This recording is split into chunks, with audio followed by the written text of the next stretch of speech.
खैबर पख्तूनख्वा से सेनेट इंतखाबात के लिए उम्मीदवारों की हतमी फहरिस्त जारी कर दी गई। जनरल नशिस्तों पर मुराद सईद और महमूद खान के कागजात मुस्तरद कर दिए गए। टेक्नोक्रेट की नशिस्त के लिए आजम सवाती के कागजात नामजदगी भी मुस्तरद हो गए। इस बारे में मजीद जानते हैं डॉन न्यूज़ के नुमाइंदे आरिफ हयात से। आज बताइएगा, मजमूई तौर पर कितने उम्मीदवारों के कागजात मंजूर हुए हैं और जिनके मुस्तरद हुए हैं वजूहात क्या सामने आई हैं?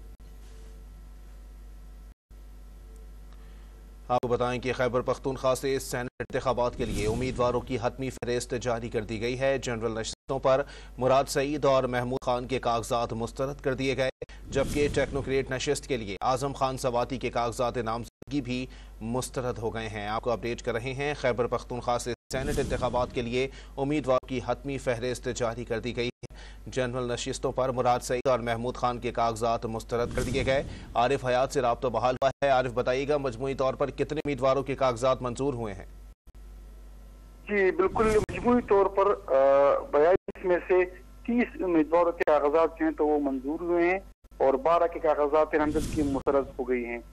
जनरल नशिस्तों पर जो सात जनरल नशिस्त हैं उसके लिए 16 उम्मीदवारों के कागजात दुरुस्त करार दिए गए हैं। खवातीन की 2 नशिस्तों के लिए 6 और टेक्नोक्रेट की 2 नशिस्तों के लिए 8 उम्मीदवारों के कागजात दुरुस्त करार दिए गए हैं। जिन उम्मीदवारों के कागजात मुस्तरद हैं उनको 21 मार्च तक इलेक्शन ट्रिब्यूनल में वो अपनी अपील जारी कर सकते हैं।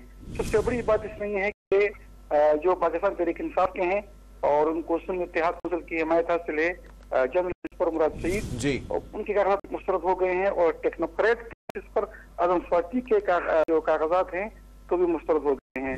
साबिक वज़ीर महमूद खान का ताल्लुक पाकिस्तान तहरीक इंसाफ पार्लियामेंटेरियन से है, उनके कागजात भी मुस्तरद हो गए हैं। जो महमूद खान है तो उन पर ये इतराज लगाया गया है कि उनके पास जो एक तजवीज़ कुनंदा है जो खातून MBA हैं, लेकिन उसके सिर्फ नोटिफिकेशन उनका हुआ है, बाकायदा तौर पर वो मेंबर असेंबली की नहीं बनी है। बहुत शुक्रिया आरिफ हयात अपडेट करने के लिए।